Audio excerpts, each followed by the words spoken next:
barang yang telah dibeli penjual namun belum diterima dari penjual pertama. Ini juga tidak boleh. Jadi terima dulu barangnya, baru kemudian jual kepada orang lain. Karena terdapat gharar. Sama juga kenapa tadi kita tidak boleh menjual barang yang tidak atau yang belum di tangan kita, yang belum menjadi miliknya, karena di sana terdapat gharar. Barangnya sulit untuk bisa sesuai dengan apa yang dimaksud. Ketika kemudian dia nyari, belum tentu barangnya ada, belum tentu sesuai yang dimaksud. Ada gharar di situ. Sama juga ketika barang yang telah dibeli penjual namun belum diterima dari penjual pertama. Ini juga terdapat gharar. Misalnya ada orang yang membeli barang dari seseorang dan dia pun yang membeli ini belum tahu barangnya tersebut seperti apa. Dia belum tahu barangnya tersebut seperti apa. Belum terima barang tersebut. Sebut saja misalnya barang elektronik atau apa misalnya, kulkas misalnya, atau apa. Ya, misalnya beli kulkas. Ketika saya beli kulkas, saya belum pakai barang tersebut, saya belum tahu warnanya bagaimana, saya belum tahu dingin atau tidak, tapi sudah saya tawarkan ke orang dan barang itu belum saya terima, itu sudah dijual ke orang lain. Ini juga terdapat gharar. Kalau tiba-tiba pembeli tadi komplain, Pak, kok lemarinya enggak dingin? Saya bilang apa? Padahal saya belum pakai, saya belum nyoba. Nah, sehingga kalau kemudian saya mengatakan, oh, tadi saya coba dingin kok, bohong. Karena tadi belum menerima. Maka pastikan kalau kita mau menjual barang dari orang lain, jadi kita beli barang lalu mau dijual lagi, maka barang tersebut sampai ke tangan kita terlebih dahulu, pastikan diperiksa terlebih dahulu, baru kemudian dijual lagi. Jangan sampai kita sudah membeli barang, barangnya belum diterima, sudah dijual kepada orang lain.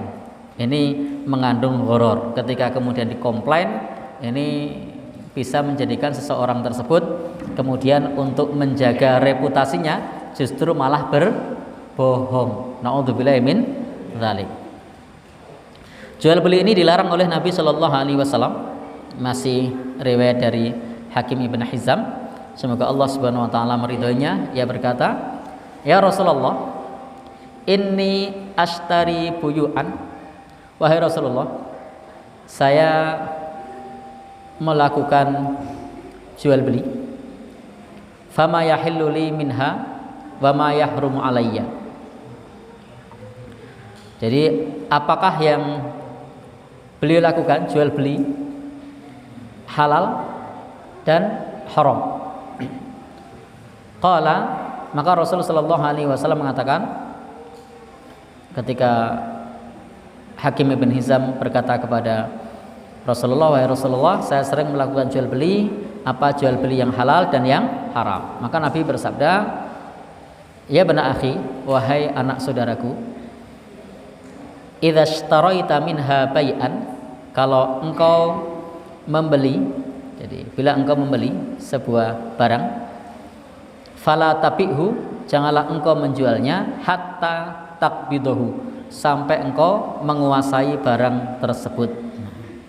Jadi Nabi mengatakan idza ishtaraita minha bai'an, jika engkau membeli barang jualan untuk dijual, fala tabi'hu, janganlah engkau menjualnya hatta takbidahu, sampai barang itu dalam genggaman.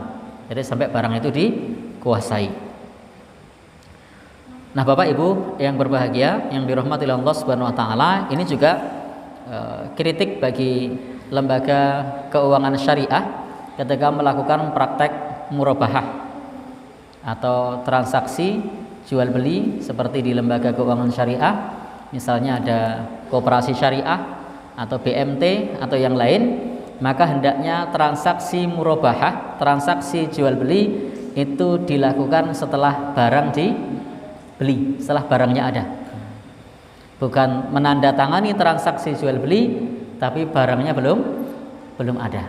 Jadi kalau misalnya kita pesan barang ke BMT atau ke koperasi syariah, maka pada saat itu pastikan menandatanganinya barangnya sudah ada.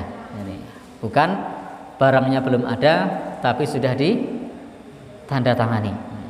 Karena prinsipnya mestinya koperasi syariah atau BMT itu menjual barang yang sudah dikuasai, bukan menjual barang yang belum dikuasai.